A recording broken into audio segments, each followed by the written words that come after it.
ನಾವ್ ಎಷ್ಟ್ ಚಂದ ಓದಿವ್ರಿ ಕೆಎ ಚಲೋ ಐತದು ನಿಯತ್ತಿನ ಇಲಾಖೆ ಐತಂದ್ರ ಮತ್ ಅದನ್ನು ಹೊಲಸ್ ಹೇಲ್ ತಿನ್ನೋದ್ ಮಾಡ್ತದಂದ್ರ ಮತ್ ನಾವೇನ್ ಮಾಡ್ಬೇಕ್ರಿ ಇಲ್ಲಿ ಏನ್ ಓದಿದ್ರಿ ಮೊದ್ಲೇ ಹಾಕೋಬೇಕ್ರಿ ಬೋರ್ಡ್ ಇಷ್ಟಿಷ್ಟು ಲಂಚ ಕೊಟ್ರೆ ಆಗ್ತಿತ್ ನಮ್ ಜಾಬ್ ಅಂದ್ರೆ ಅದನ್ನ ಎಲ್ಲರೂ ಓದೋದ್ ಬಿಡ್ತಾರಿ ಅಲ್ಲೇ ಹೋಗಿ ಲಂಚ ಕೊಟ್ಟ ಹಾಕ್ತಿವಲ್ರಿ ನಾವ್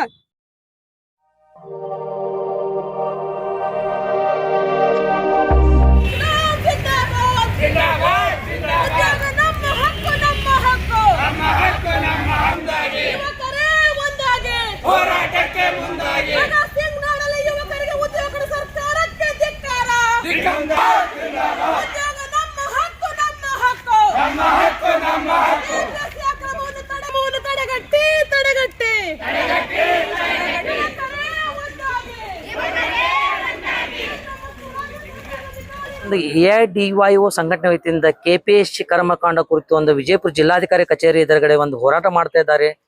ನಾನು ಅಪ್ಪುರಾಜ್. ಇವತ್ತು ಆ ಹೋರಾಟಗಾರರು ಏನ್ ಹೇಳ್ತಾರ ಅನ್ನೋದನ್ನ ಅವ್ರ ಬಾಯಿಂದ ಕೇಳೋಣ. ವೀಕ್ಷಕರೇ ನೋಡೋಣ ಬನ್ನಿ. ಸರ್ ಒಂದು ಕೆಪಿಎಸ್ಸಿ ಕರ್ಮಕಾಂಡ ಕುರಿತು ಒಂದು ಹೋರಾಟ ಮಾಡ್ತೇವೆ ಸರ್. ಯಾಕೆ ಸರ್, ಏನ್ ಆಗಿದ್ದಂತ ಸಮಸ್ಯೆ ಆದ್ರೆ ಏನು ಸರ್? ಇಡೀ ಕೆಪಿಎಸ್ಸಿ ಕರ್ನಾಟಕ ರಾಜ್ಯದೊಳಗ ಏನ್ ಕರ್ನಾಟಕ ಲೋಕಸೇವಾ ಆಯೋಗದ ನಿರಂತರವಾಗಿ ಕಳೆದ ಒಂದಿನ 2 ದಿನ 3 ದಶಕಗಳಿಂದ ಒಂದು ಪ್ರಶ್ನೆ ಪತ್ರಿಕೆ ಸೋರಿಕೆ, ಭ್ರಷ್ಟಾಚಾರ, ಸ್ವಜನ ಪಕ್ಷಪಾತ, ಇದಕ್ಕೆ ಅಡ್ಡ ಹೆಸರು ತಾಳಿಬಾಗಿ ಅಂತ ಕರೀತಾರ.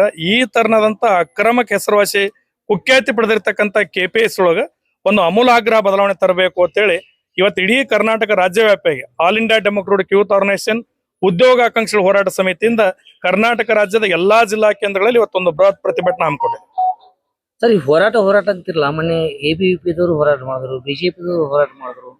ಈ ಸರ್ಕಾರ ಒಂದು ಭ್ರಷ್ಟ ವ್ಯವಸ್ಥೆಯಲ್ಲಿ ನಡೀತಾ ಇದೆ. ಇಡೀ ಕೇಂದ್ರ ಹಾಗೂ ರಾಜ್ಯ ಸರ್ಕಾರ ಇವತ್ತು ಭ್ರಷ್ಟಾಚಾರದಿಂದ ತುಂಬಿ ತುಳುಕ್ತದ. ಅದಕ್ಕೆ ನಾವು ಒಂದು ಅಮೂಲಾಗ್ರ ಬದಲಾವಣೆ ಬರಬೇಕು ಅಂತೇಳಿ ಆಗ್ರಹಿಸ್ತೇವೆ.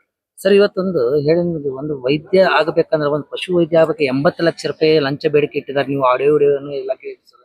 ನೀವೊಂದು ಸಂಘಟನೆ ವತಿಯಿಂದ ಏನ್ ಹೇಳಕ್ ಇಷ್ಟಪಡ್ತೀರಿ? ಅದಕ್ಕೆ ನಾವು ಆಡಿಯೋ ವಿಡಿಯೋ ಕೇಳಿದ ಮೇಲೂ ಮತ್ತು ಅದಕ್ಕಿಂತ ಮುಂಚೆನು 2012-13 ಫ್ರೀಡಂ ಪಾರ್ಕ್ ಒಳಗೆ ಬಹಳ ದೊಡ್ಡ ಮೂವ್ಮೆಂಟ್ ಮಾಡಿದ್ವಿ.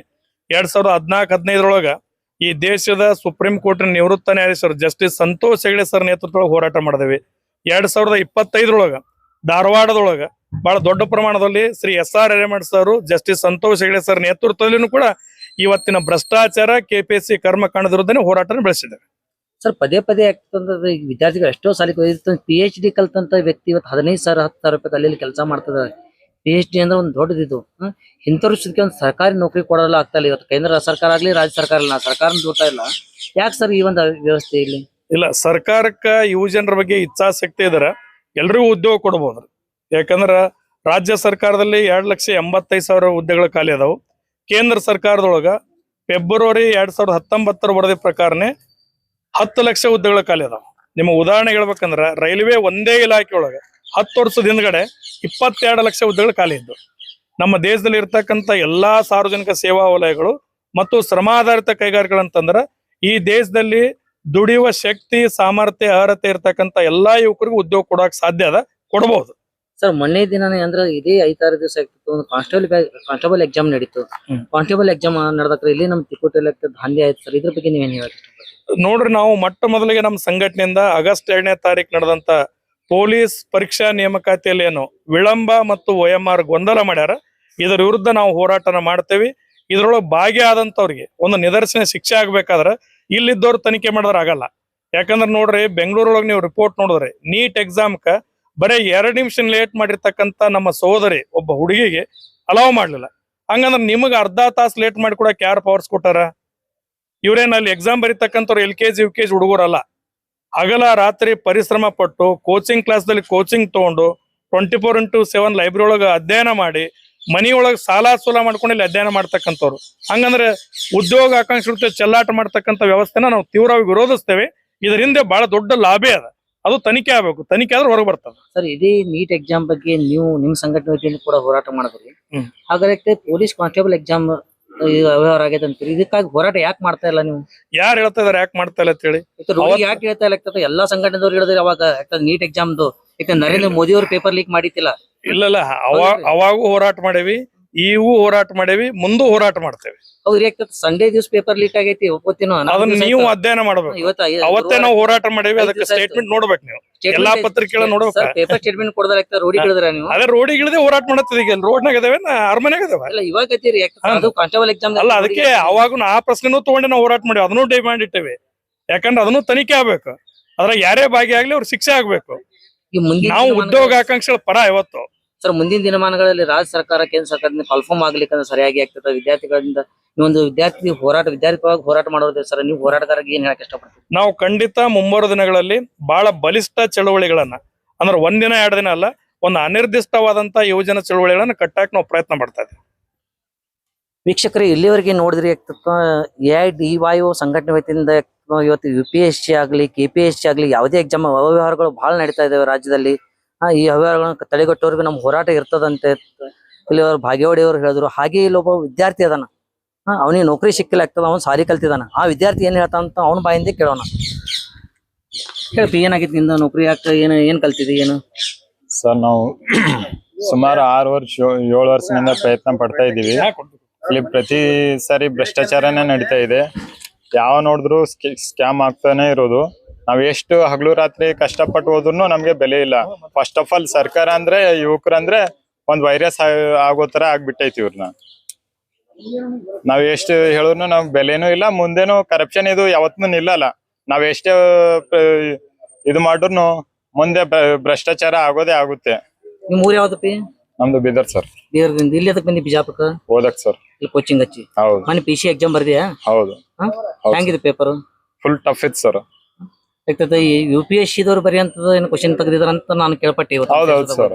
ಇವಾಗ ನೋಡಿ, ನಾವು ಒಂದು ಊರು ಮೇಂಟೈನ್ ಮಾಡೋದು ಏನೋ ಒಂದ್ ಇರುತ್ತೆ. ನಾವು ಆಫ್ಟರ್ ಆಲ್ ಕಾನ್ಸ್ಟೇಬಲ್ ಆಗೋಕೆ ಅಷ್ಟು ಹಾಡಿದ್ರೆ, ಇವಾಗ ಪಾಲಿಟಿಷಿಯನ್ಸ್ ಇದ್ದಾರೆ, ಇವ್ರನ್ನ ಯಾಕೆ ಅಷ್ಟು ಇದು ಇಲ್ಲ? ಇವ್ರ ಜನಗಳಿಂದ ಓಟ್ ಗೆದ್ದಿ ಅವ್ರ ತಕ್ಕಂತೆ ಉದ್ಯೋಗಗಳು ಮಾಡಿಸ್ಕೊಳ್ಳೋದು, ಮತ್ತೊಂದ್ ಮಾಡಿಸ್ಕೊಳ್ಳೋದು ಮಾಡ್ತಾರೆ. ಬಟ್ ನಮ್ಗಂದ್ರೆ ಬೆಲೆ ಇಲ್ಲ ಇವತ್ತಿನ ಜನರೇಷನ್ ಅಲ್ಲಿ. ಈಗ ಎಷ್ಟೋ ವಿದ್ಯಾರ್ಥಿಗಳು PC ಎಕ್ಸಾಮ್ ಎಕ್ಸಾಮ್ ಆಗ್ಲಿ ಅಂತ ಕೇಳ್ಕೊತಾ ಇದಾರೆ. ನೀವೊಂದು ವಿದ್ಯಾರ್ಥಿ ಸರ್, ಆಗ್ಬೇಕು ಸರ್. ಇದು ಆಗ್ಲಿಲ್ಲ ಅಂದ್ರೆ ಮುಂದೆ ಪರಿಸ್ಥಿತಿ ಬಹಳ ಕಠಿಣ ಇರುತ್ತೆ ಸರ್. ನಿನ್ನ ಹೆಸರು? Sir, Naveen sir. Naveen sir. ವೀಕ್ಷಕರೇ, ಇಲ್ಲಿವರೆಗೆ ಒಂದು ವಿದ್ಯಾರ್ಥಿ ಆದಂತ ನವೀನ್ ಕೂಡ ಹೇಳ್ದ, PC ಎಕ್ಸಾಮ್ ಬಹಳ ಟಫ್ ಇತ್ತು. ಯಾಕಂತಂದ್ರೆ UPSC ದವ್ರು ಕೇಳಿದಂತ ಪ್ರಶ್ನೆಗಳನ್ನ ನಮ್ಗೆ ಕೇಳಿದಾರ ಅಂತೇಳಿ. ನಾನು ಅಪ್ಪುರಾಜ್, ಕರ್ನಾಟಕ ಪಬ್ಲಿಕ್ ಟಿವಿ ಡಿಜಿಟಲ್. ಕ್ಷಣ ಸುದ್ದಿಗಳಿಗೆ ಕರ್ನಾಟಕ ಪಬ್ಲಿಕ್ ಟಿವಿ ಡಿಜಿಟಲ್ ನೋಡ್ತಾ ಇರಿ. ಧನ್ಯವಾದಗಳು. ವೀಕ್ಷಕರೇ, ಇಲ್ಲಿ ಒಬ್ಬ ಸ್ಟೂಡೆಂಟ್ ಅದಾರ, ಒಂದು ವಿದ್ಯಾರ್ಥಿ ಅದಾರ. ತನಗ ಆದಂತ ಸಮಸ್ಯೆ ಏನು, ಮನೆ KPSC ಎಕ್ಸಾಮ್ ಆಗ್ಲಿ ಕಾನ್ಸ್ಟೇಬಲ್ ಎಕ್ಸಾಮ್ ರೀತಿಯಿಂದ ಎಷ್ಟು ನೊಂದಿದ್ದಾಳೆ ಅನ್ನೋದು ತನ್ನ ಬಾಯಿಂದ ಹೇಳಕ್ ಇಷ್ಟಪಡ್ತಾಳ ವಿದ್ಯಾರ್ಥಿ. ಆ ವಿದ್ಯಾರ್ಥಿ ಏನ್ ಹೇಳ್ತಾಳ ಅನ್ನೋದು ಆ ವಿದ್ಯಾರ್ಥಿ ಬಾಯಿಂದನೇ ಕೇಳೋಣ ಬನ್ನಿ ವೀಕ್ಷಕರೇ. ಏನಮ್ಮ, ಏನಾಗಿತ್ತು ನಿನಗ ಸಮಸ್ಯೆ? PC ಎಕ್ಸಾಮ್ ನಂದ್ ಇಲ್ಲೇ ಬಿದ್ದಿತ್ರಿ, ಬಿಜಾಪುರ. ನಾನು ಆಗಸ್ಟ್ 2ಕ್ಕೆ ಎಕ್ಸಾಮ್ ಇತ್ರಿ. ಹೋಗಿನ್ರಿ ನಾನು ಕರೆಕ್ಟ್ ಆಗಿ. ಒಂದೊಂದ್ ಕಡೆ ಏನ್ ಮಾಡ್ಯಾರಿ, ಒಂದೊಂದ್ ಕಡೆ ದಾರ ತಗ್ಸಿಲ್ರಿ. ಒಂದೊಂದ್ ಕಡೆ ದಾರ ತಗ್ಸ್ಯಾರ. ಅವ್ರ ಎಲ್ಲಾನು ತಗ್ಸಿಲ್ಲ. ಒಬ್ಬೊಬ್ರಿಗೆ ತಗ್ಸಾರ, ಒಬ್ಬೊಬ್ರಿಗೆ ತಗ್ಸಿಲ್ಲ. ಅವ್ರ ಏನ್ ಮಾಡ್ಯಾರ, ಮೊದ್ಲೇ ಹೇಳ್ಬೇಕಿತ್ತು. ಎಕ್ಸಾಮ್ ಇರೋಕಿನ ನಾಳೆ ಎಕ್ಸಾಮ್ ಇರೋಕಿನ ಇವತ್ತು ಇನ್ಸ್ಟ್ರಕ್ಷನ್ ಕೊಡ್ಬೇಕಿತ್ತು. ಅವ್ರ ಏನ್ ಮಾಡ್ಯಾರ, ಅದಾದ್ಮೇಲೆ ಎಕ್ಸಾಮ್ ಮುಗಿದ್ಮೇಲೆ ಎಲ್ಲ ಆದ್ಮೇಲೆ ಅವ್ರೆಲ್ಲಾ ದಾರ ತಗಂಗಿಲ್ಲ, ಅವೆಲ್ಲಾ ನಡೀತಾವ, ಒಳಗ ಏನಾರ ಇಟ್ಕೊಂಡ್ರು ನಡಿತೈತಿ ಅಂತ ಅವ್ರು ಲೈವ್ ಬಂದ್ ಹೇಳಿದ್ರಲ್ರಿ. ಅವ್ರು ಯಾರ್ರಿ, KA ದವ್ರಿ. ಹಾ ರೀ, ಬಂದ್ರಲ್ರಿ, ಬಂದ್ ಹೇಳಿದ್ರಿ ಅವ್ರು. ಅದು ಹೋಗ್ಲಿರಿ. ಏನಂದ್ರಿ ಇವ್ರು ಇನ್ನೊಂದ್ ಏನ್ ಹೇಳಿದ್ರಿ, OMR ಸೀಟ್ ಮತ್ ಕ್ವಶನ್ ಪೇಪರ್ ಮೇಲೆ ಇರುದೆಲ್ಲ ನಂಬರ್ ಸೇಮ್ ಇರ್ಬೇಕಂತ ಮೊದ್ಲೇ ಹೇಳ್ಯಾರಿ ಅವ್ರು.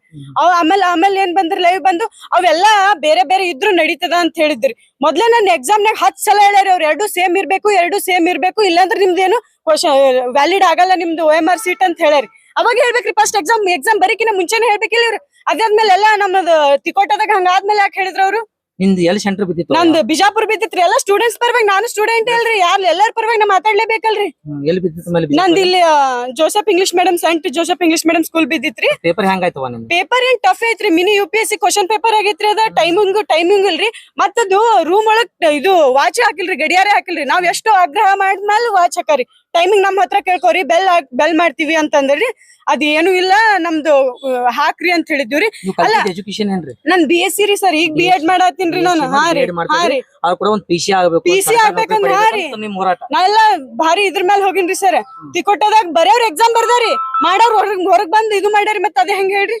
ಹಂಗಂದ್ರೆ ಇದು ಪೇಪರ್ ಲೀಕ್ ಆಗಿದೆ ಪೇಪರ್ ಲೀಕ್ ಆಗೈತ್ರಿ ನನ್ ಪ್ರಕಾರ ಲೀಕೇ ಆಗೈತ್ರಿ ಮತ್ತ ಅದು ಕೇಳಕ್ ಹೋದ್ರೆ ಎಲ್ಲ ನಮ್ಮೇಲೆ ಸ್ಟೂಡೆಂಟ್ಸ್ ಗಳ ಮೇಲೆ ಇದು ಮಾಡ್ಯಾರಂದ್ರೆ ಹೆಂಗ್ ಕೇಳುದ್ರ ಯಾರಿಗ್ ಹೇಳ್ರಿ ನಾವು KPSC ಏನೋ ಹೋಲ್ಸೈತೆ ಅಂತ ಬಿಟ್ರೆ KE ಅದವ್ರು ಒಳ್ ನಿಯತ್ ಐತಿ ಅದು ಅಂದ್ರು KE ಅದವ್ರು ಹಿಂಗೆ ಮಾಡಿದ್ರೆ ಎಲ್ಲಿ ನಿಂತ್ ಕೇಳ್ಬೇಕು ಹೇಳ್ರಿ ನಾವು KPSC ಜೊತೆ KE ಏನು ಕೈಗೊಂಡದ ಹಾ ರೀ ಮತ್ ಏನ್ ಮಾಡುದು ಹೇಳ್ರಿ ಮತ್ತೆ ಅದ್ರ ಮೇಲೆ ನಾವ್ ಎಷ್ಟ್ ಚಂದ ಓದಿವ್ರಿ KE ಚಲೋ ಐತದು ನಿಯತ್ತಿನ ಇಲಾಖೆ ಐತಂದ್ರ ಮತ್ ಅದನ್ನು ಹೊಲಸ್ ಹೇಲ್ ತಿನ್ನೋದ್ ಮಾಡ್ತದಂದ್ರ ಮತ್ ನಾವೇನ್ ಮಾಡ್ಬೇಕ್ರಿ ಇಲ್ಲಿ ಏನ್ ಓದುದ್ರಿ ಮೊದ್ಲೇ ಹಾಕೋಬೇಕ್ರಿ ಬೋರ್ಡ್ ಇಷ್ಟಿಷ್ಟು ಲಂಚ ಕೊಟ್ರೆ ಆಗ್ತಿತ್ ನಮ್ ಜಾಬ್ ಅಂದ್ರೆ ಅದನ್ನ ಎಲ್ಲರೂ ಓದೋದ್ ಬಿಡ್ತಾರಿ ಅಲ್ಲೇ ಹೋಗಿ ಲಂಚ ಕೊಟ್ಟು ಹಾಕ್ತಿವಲ್ರಿ ನಾವ್ ಓದುದ್ ಯಾವ್ದಕ್ರಿ ಅದ ಕೊಟ್ರೆ ಸರ್ಕಾರ ನೌಕರಿ ಬೋರ್ಡ್ ಅಲ್ಲಿ ಹಾಕೋಬೇಕ್ರಿ ಅವ್ರ ಯಾವ ನಿಂದು ನನ್ ಸಿಂಗಿರಿ ಹಾ ರೀ ಇಲ್ಲಿ ಕೋಚಿಂಗ್ ಬಂದಿಯ ಬಿಜಾಪುರ ಕೋಚಿಂಗ್ ಬಂದಿನ್ರಿ ನಾ SB ವಿಸ್ಡಮ್ ಕರಿಯರ್ ಅಕಾಡೆಮಿ ಬಿಜಾಪುರಿಂದ ರೀ ಎಲ್ಲಾರು ಸ್ಟೂಡೆಂಟ್ಸ್ ರೀ ಎಲ್ರು ನಮ್ಮ ಅಣ್ಣಗಳು ಅಕ್ಕ ತಂಗಿರ್ ಪರಾನೇ ಮಾತಾಡ್ಬೇಕ್ರಿ ಅವ್ರು ಮಾತಾಡ್ಲಿಲ್ಲ ಅನ್ನೋ ಒಬ್ಬೊಬ್ರಿಗೆ ಮಾತ್ ಬರೋದಿಲ್ರಿ ಒಬ್ಬೊಬ್ರು ಎಷ್ಟೊಂದ್ ನೊಂದಿರ್ತಾರ್ರಿ ಈಗ ಎಷ್ಟೋ ಜನ ಲೈಬ್ರರಿಗೆ ಯಾರು ಓದಾತಿಲ್ರಿ ಏನ್ ಮಾಡ್ಬೇಕ್ರಿ ಅದಕ್ ನಾವು ನಿಮ್ 3 ರಿಂದ 4 ವರ್ಷ ಕಲ್ತ ಓದಾರಿ ಮತ್ ಎಲ್ಲಾರು ಹಾ ರೀ ವ್ಯರ್ಥ ಐತಿಲ್ರಿ 30-40 ಆಗಿಲ್ರಿ ಕರಿದೆಲ್ಲ ಕರ್ದಾರಿ KPSC ಏನೋ ತೆಗದ್ ಬಿಟ್ಟಾರ ನಾವ್ ಪೋಸ್ಟ್ ಕರ್ದಿವ ನಂಗ್ ಮಾಡ್ಯಾರ ಟೈಮ್ ಕೊಟ್ಟಿಲ್ಲ ಎಲ್ಲಾ ಸ್ಟೂಡೆಂಟ್ಸ್ ಗಳಿಗೆ ಕುತ್ತಿಗೆ ಇಚ್ಚಾರ ಏನ್ ಮಾಡ್ಬೇಕ್ರಿ ನಾವ್ ಇಲ್ಲಿ 90 ನಿಮಿಷ ಟೈಮ್ ಇತ್ತಲ್ಲ ಮನೆ ಟೈಮ್ ಎಲ್ಲಿ ಸಾಲ್ತೈತ್ರಿ ಮಿನಿ UPSC ಕ್ವಶನ್ ಪೇಪರ್ ಓದಕ್ಕೆ ಟೈಮ್ ಇಲ್ರಿ ಇದಿಷ್ಟು ಹಗರಣ ಆದ್ರೆ ಎಲ್ ಮಾಡಕ್ಕಾಗತ್ತೆ ಹೇಳ್ರಿ ನಾವು ಕ್ವಶನ್ ಪೇಪರ್ ಪ್ರಕಾರ ಎಷ್ಟು ಅವರ್ ಕೊಡ್ಬೇಕಾಗತ್ತೆ ನಿಮ್ ಟೈಮ್ ನಮ್ಗೆ ಎಷ್ಟ್ ಅದು ಹವರ್ ಇರ್ಲ್ರಿ ತೆಗಿಬೇಕಿಲ್ರಿ ಕರೆಕ್ಟ್ ಕ್ವಶನ್ ಪೇಪರ್ ಒಂದೊಂದು ಸ್ಪರ್ಧಾ ವಿಜೇತ ಬುಕ್ ಆಗೈತ್ರಿ ಅದ ಏನ್ ಓದಿದ್ ಹೇಳ್ರಿ ನಾವು ಮಿನಿ ಸ್ಪರ್ಧಾ ವಿಜೇತ UPSC ಕ್ವಶನ್ ಪೇಪರ್ ಆಗೈತ್ರಿ ಅದು ನಿಮ್ ಮಾತಿನ ಪ್ರಕಾರ ನೀವು ಕಲ್ತಿದ್ದೆ ಬೇರೆ ಅಲ್ಲಿ ಅದು ಬಿದ್ದಿದ್ದೆ ಬೇರೆ ಟೈಮಿಂಗು ಇಲ್ರಿ ಟೈಮಿಂಗ್ ತಂದ್ ಇಡು ಅಂದ್ರೆ ತಂದ್ ಇಟ್ಟಾರಿ ಅವ್ರ ಅದಾದ್ಮೇಲೆ ಏನ್ ಮಾಡಿದ್ರು ಮತ್ OMR ಸೀಟ್ ಮೇಲೆ ಎಲ್ಲಾ ಕರೆಕ್ಟ್ ನಂಬರ್ ಇರ್ಬೇಕಂತ ಮೇಲೆ ಆಮೇಲೆ ಎಲ್ಲಾ ಇದು ಹಗರಣ ಆದ್ಮೇಲೆ ಎಲ್ಲಾ ಬೇರೆ ಇದ್ರು ನಡೀತದ ಅನ್ನೋದು ಯಾವ ಲೆಕ್ಕ ರೀ ಯಾರನ್ನ ನಂಬೇಕ್ ನಾವ್ ಇಲ್ಲ ಹೇಳ್ರಿ ಮತ್ತೆ ಪ್ರಶಾಂತ್ ಕುಮಾರ್ ಅದೇ ಹೇಳಾರಲ್ರಿ ಮೊದ್ಲೇ ಹೇಳ್ಬೇಕ್ರಿ ಎಕ್ಸಾಮ್ ಇರಕಿನ ಮೊದ್ಲೇ ಹೇಳ್ಬೇಕು ಇನ್ಸ್ಟ್ರಕ್ಷನ್ಸ್ ಲೈವ್ ಬಂದ್ ಹೇಳ್ಬೇಕು KA ಡಿಪಾರ್ಟ್ಮೆಂಟ್ ಅಲ್ಲ ನಮ್ದು ಭಾರಿ ನಡಿಬೇಕು ಕರೆಕ್ಟ್ ಆಗಿ ಎಕ್ಸಾಮ್ ನಡಿಬೇಕಾಗಿತ್ತಂದ್ರ ಮೊದ್ಲೇ ಹೇಳ್ಬೇಕು ಎಕ್ಸಾಮ್ ಮುಗಿದ್ಮೇಲೆ ಇನ್ನೇನ್ ಅವ್ರ ಮೇಲೆ ಯಾರು ಏನು ಹಾಕೊಳಲ್ರಿ ಸ್ಟೂಡೆಂಟ್ಸ್ ಗಳ ಮೇಲೆ ಬರ್ತಾರಿ ಎಲ್ಲ ಕೊನೆಯದಾಗಿ ಸರ್ಕಾರಕ್ಕೆ ಏನ್ ಹೇಳಕ್ ಇಷ್ಟಪಡ್ತೀರಾ ಸರ್ಕಾರಕ್ಕೆ ಏನ್ ಹೇಳ್ಬೇಕಂದ್ರ ಒಂದ್ ಸ್ವಲ್ಪ ಬೋರ್ಡ್ ಅಂಟಿಸ್ಕೋತೀರಿ ನಮ್ದು ಇಷ್ಟ 10-20 ಲಕ್ಷ ಕೊಟ್ರೆ 10-20 ಲಕ್ಷ ಕೊಟ್ರೇನೆ ನಮಗ ಜಾಬ್ ಕೊಡ್ತೀವಿ ಅನ್ನಂಗಿತ್ತಂದ್ರ ಸುಮ್ಮ ದಿನ ಚಲೋರ್ ಆಗ್ತೈತ್ರಿ ಯಾರು ಓದಲ್ರಿ ಸುಮ್ ದುಡ್ಕೊಂಡ್ ತಿನ್ನೋರ್ ಹೋಗ್ತಾರಿ ಶ್ರೀಮಂತರು ಕೊಟ್ಕೋತಾನೆ ಹೋಗ್ತಾರಿ ಏನ್ ಓದುದ್ರಿ ಬಂದ್ರಿ ಏನ್ ಓದುದ್ ಹೇಳ್ರಿ ಇಲ್ಲಿ ಮೊನ್ನೆ ನೀಟ್ ಎಕ್ಸಾಮ್ ಹಂಗ್ ಮಾಡಿ ಬ್ಯಾನ್ ಮಾಡಿದ್ರಿ ತಮಿಳ್ನಾಡು ವಿಜಯನ್ ಅಂತವ್ರು ಉತ್ತರ ಪ್ರದೇಶ ಯೋಗಿ ಆದಿತ್ಯನಾಥ್ ಅಂತವ್ರು ಇದ್ರ ಎಲ್ಲ ಎನ್ಕೌಂಟರ್ ಮಾಡಿ ಬಿಸಾಕ್ತಿದ್ರು ನಮ್ ದೇಶ ಪರಿಸ್ಥಿತಿನೇ ಹಿಂಗೆ ಅಲ್ಲ ಮತ್ ಏನ್ ಓದಿದಿಲ್ ಮಣ್ಣ ನಿಮ್ಮ ಹೆಸರು ಭಾಗ್ಯಶ್ರೀ ಯಾವ ರಮನಿಂದ ಸಿಂದಗಿರಿ ವೀಕ್ಷಕರೇ ಇಲ್ಲಿವರೆಗೆ ಭಾಗ್ಯಶ್ರೀ ಒಂದು ವಿದ್ಯಾರ್ಥಿ ತನ್ನ ಅಳನನ್ನು ಕಣ್ಣ ನೀರ್ ತೆಗೆದು ಹೇಳಿದ್ರು ಯಾಕಂದ್ರ ಒಂದು ನೌಕರಿ ತಗೋಬೇಕಾ ಇಂತಿಟ್ಟು ರೊಕ್ಕ ಬೇಕು ಈ ಹುದ್ದೆಗಂತ ಒಂದು ಬೋರ್ಡ್ ಹಚ್ಕೊಳ್ಳಿ ರಾಜ್ಯ ಸರ್ಕಾರ ಅನ್ನೋದು ಅವಳ ವಾದವಾಗಿತ್ತು ರಾಜ್ಯ ಸರ್ಕಾರ ಇನ್ನಾದರೂ ವಿದ್ಯಾರ್ಥಿಗಳ ಸಮಸ್ಯೆಯನ್ನು ಬಗೆಹರಿಸಿ ವಿದ್ಯಾರ್ಥಿಗಳಿಗೆ ಒಂದು ನ್ಯಾಯ ಕೊಡಬೇಕು ಅಂತ ನನ್ನ ಕರ್ನಾಟಕ ಪಬ್ಲಿಕ್ ಟಿವಿ ಡಿಜಿಟಲ್ ವತಿಯಿಂದ ನಾನು ಕೂಡ ಕೇಳ್ಕೊಳ್ತೀನಿ ನನ್ನ ಹೆಸರು ಅಪೂರ ಕ್ಷಣ ಸುದ್ದಿಗಳಿಗಾಗಿ ಕರ್ನಾಟಕ ಪಬ್ಲಿಕ್ ಟಿವಿ ಡಿಜಿಟಲ್ ನೋಡ್ತಾ ಇರಿ ಧನ್ಯವಾದಗಳು